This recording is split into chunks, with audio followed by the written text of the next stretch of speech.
Hey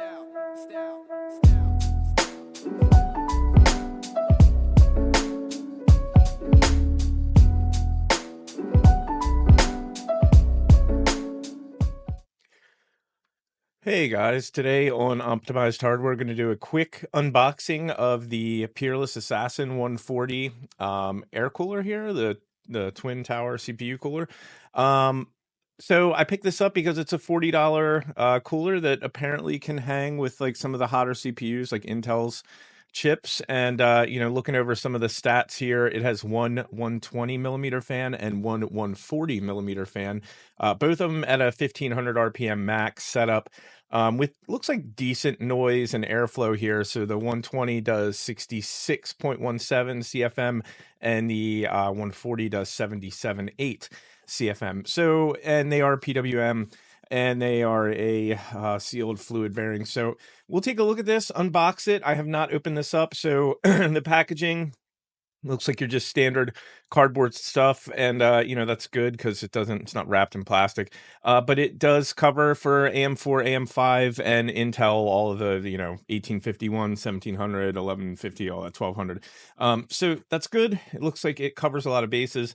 Let's pop this thing open together and take a look and see what we got. So I'm kind of okay with the packaging so far. It's like just a little bit of plastic to cover the cooler. Here's the cooler itself. We'll set this down. And here is a fan. And another fan. All right, and we'll get this box out of the way. And we will install this in a system. So you get some instructions here with all kinds of, it's English, and then I don't speak whatever that is. And it looks like some type of little warranty card also in a different language. So here's the 120 mil white fan.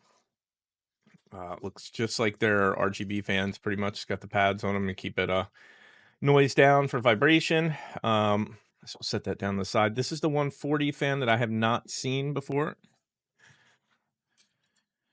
And yeah, it looks, geez Louise, I'm breaking it already. It looks similar to like Noctua's kind of shape and fan blade design. So, they're calling a lot of the Thermalright stuff the Noctua killers, and at a budget that's, compared to over $100 for Noctua or $40 for this tower cooler, pretty decent as far as price goes. So let's take a look at this. It's supposed to have pretty decent RAM clearance.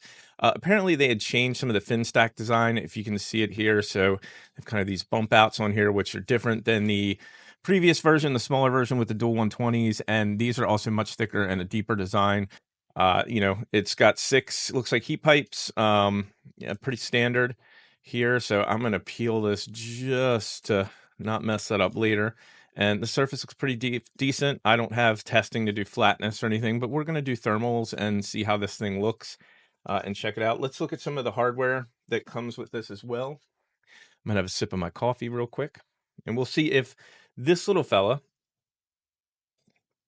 sorry about that, I can keep up with the one of the Intel CPUs. So I'm going to put it in a system that has a 13900K in it, and this is what you get accessories with it. So here's both fans, the cooler, and a cardboard box.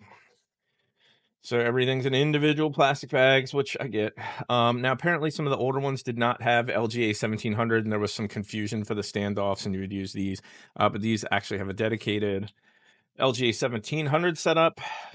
It comes with their thermal paste, which I am not going to use. I'm going to use some Kingpin, so it might have a leg up in the tests. But so you've got your AM4 brackets here, and you've got your Intel brackets here. Of course, you've got your retainers for your fan. So this is your 120 fan, and this is going to be for your 140 fan, of course. So it's smaller and bigger. This is which we'll be using this one today, the Intel backplate, which it is durable metal, and it has sticky backs on it, which is decent. So that's cool. And it even has the little spots on it here for LGA 1700. And, so you can basically pick, like, I need to be on 1700, so I'm going to pop these out, and you're all ready to go for LGA 1700. Comes with a fan splitter for the 2 fans, which is in black, and if it's that's a kind of a pet peeve, so, I'm gonna hide this, of course, but cable management wise, it'd been nice if you're buying a white cooler, which I did get a white cooler because it's going in a white case, which I use as like a testing rig and a backup rig. So I just put whatever in it.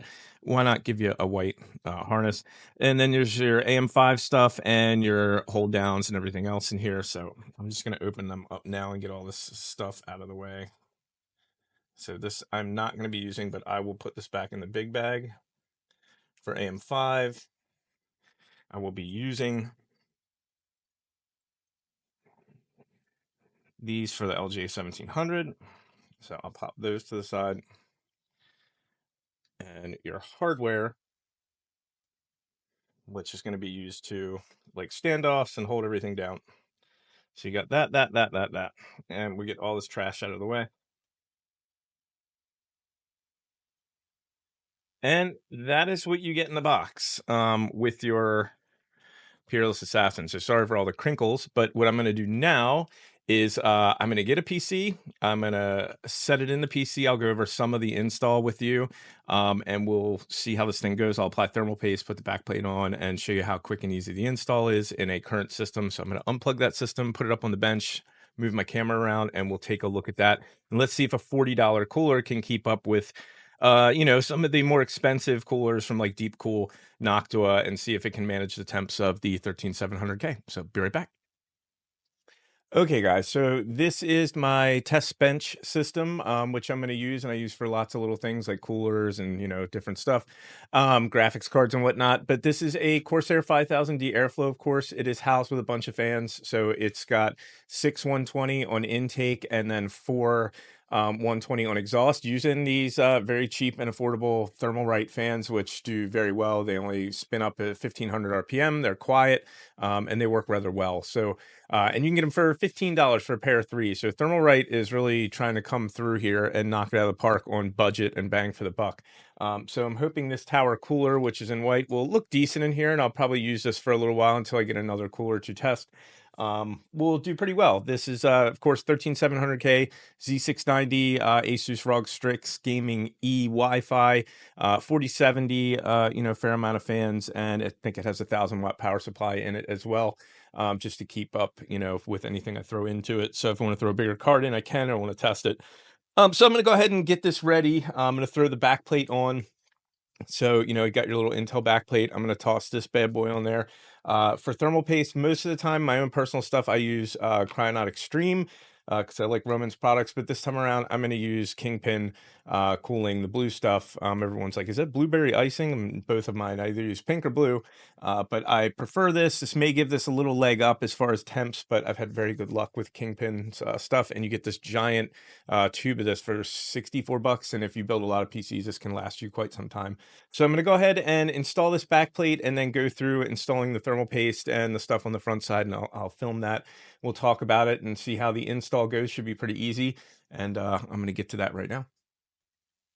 Okay, so I have sorry about that, mic's far away. I have my backplate on right now, and that looks pretty decent. And right now you're just going to install these standoffs here, or underneath the standoff, sorry. And if you look at these, the right way to tell is you can tell one emblem is on one side and the other is on the opposite. It's a very easy install, just like any standard air cooler. And what I do like about this is that it has the back plate's actually sticky, so you don't have to fight with it and hold it all together, because sometimes when you're doing these, it can be a little bit of a pain in the butt. But yeah, you just kind of set them up there, and as you tighten these up, it should work out. You want to make sure they're all balanced and where they should be. I can see this one is acting a little crooked, but I'll get that all sorted out. And that's pretty much it. You're just gonna, install your cooler after this, and it'll screw into these sections on the bottom, and then you just install your fans. So super easy, like any standard tower cooler. This is a rather nice finish on this tower cooler, and I do like that the fans are the same color white as the actual cooler itself. So that is nice. I noticed on the older Thermalright version, the fans didn't match. They were a little bit off white. These actually match and are the same color white. So it's pretty nice. I'm going to go ahead and get this all together. Okay, so all my plates are in place, and I'm just going to snug them down really quick. Don't have to go crazy. This thing doesn't have super high torque. That one's tight. And that one's tight. You just want to make sure that they look parallel and balanced and everything looks good. So they do look pretty decent. I got no problems with them.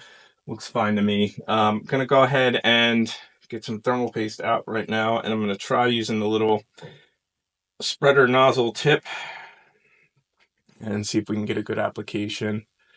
And quite honestly, you don't have to go wild with this, but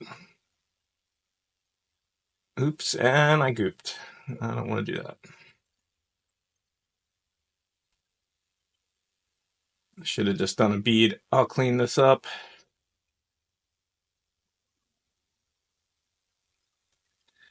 All right, that was a bukkake of thermal paste. I hope I can say it on YouTube, but that is a goddamn disaster. I'm going to clean that up really fast. Bear with me.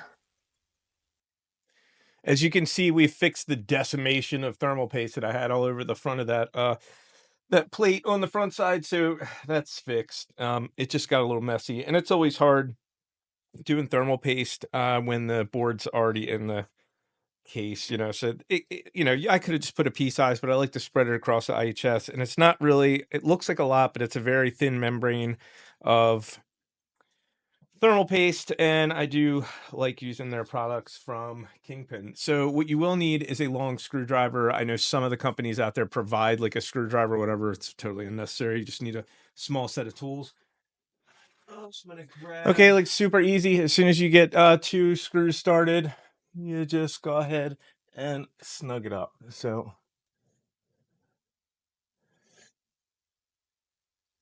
sorry, camera, I'm reaching over. Let's take a look. But just tighten them down one at a time until they are snug. Same with the top one. You don't have to go crazy and break anything off, just tight. Spring loaded, of course. I'm sure all you guys have installed plenty of tower coolers in your time. But there you go. That's all good. Now I'm going to get started installing the fans really quick. So remember orientation. So we want our airflow going this way with these intake fans blowing into this. That's going to be your middle fan, and that will be your front fan. I'm going to get these popped on really quick with the magic of YouTube. We'll be right back. Well, here is the PC all back together. Pretty pleasant result. So it looks decent. I'm going to go ahead and throw it on the bench. Just wanted to get like kind of an overview shot of how big this cooler looks and clearance to the graphics card. I have plenty room for the RAM.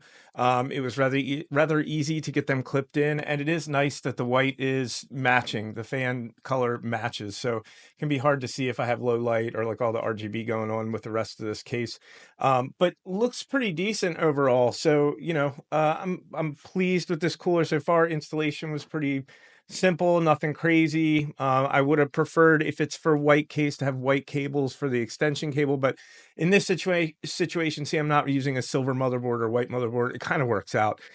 So yeah, it looks good. I'm happy with it right now, and it looks good in the case. So I mean, it does look like a pretty beefy tower cooler. So I'm gonna see how this thing does. I'm gonna move over to the bench. It's a little bit heavy, and I will fire it up and we'll test some thermals and noise and set some things in BIOS.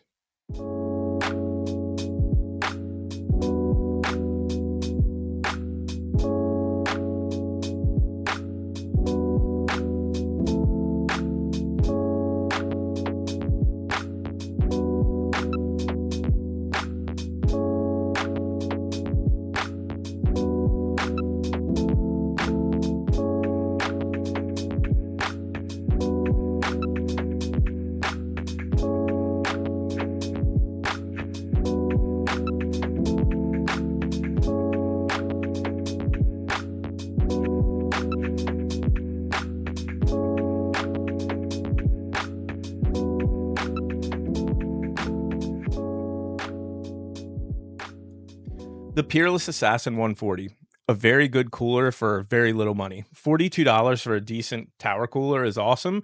It's got a beautiful, clean aesthetic. The install is super simple. The wiring was super dumb. You just, two cables and plug into your fan header. Can't beat it. Exceptional performance for cost. This definitely has a clean look in it. It gives you that kind of knock to a big cooler look, but without the knock to a big price. Don't get me wrong, this cannot compete or hang with Noctua's top-end coolers. They will smash it to pieces because they're extremely efficient, and, that's why you pay the money. But if you're on a budget and you wanna, just for gaming and work stuff, this is a great CPU tower cooler. Thermalright knocked it out of the park. I love that the white matched on the cooler to the fan, so very, very good there. The instructions were very clear-cut for all platforms. That was excellent and exceptional. And clean packaging, super nice, good cooler. Competitors to this for even less, I had found this little fella, the Vitra U6. This is an older cooler, it's been on the market a little while, but extremely cheap. You can get these for like 35 bucks, I think, or less.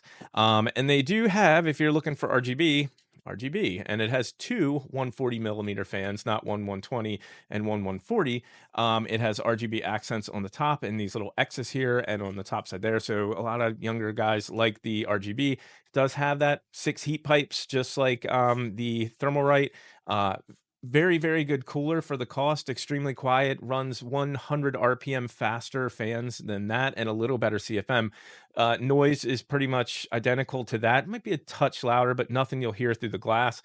Both of these CPU coolers were extremely quiet. This did rather well in all core testing. It didn't get above like 76C on the 13700K, which is very good. I would feel confident running like a 13900K on this. As long as I'm not just sitting there doing Cinebench all day, it should be absolutely fine for like gaming and normal workload stuff. Maybe when you're loading shaders, you could get some high temps. Same thing on this. I have run a 13900K on this little cheap cooler and it actually handled it. It wasn't happy about it, but it did it. It wouldn't be my first choice. I would go with liquid cooling for anything that's the i9 or Ryzen's like higher end stuff. But both very, very good coolers.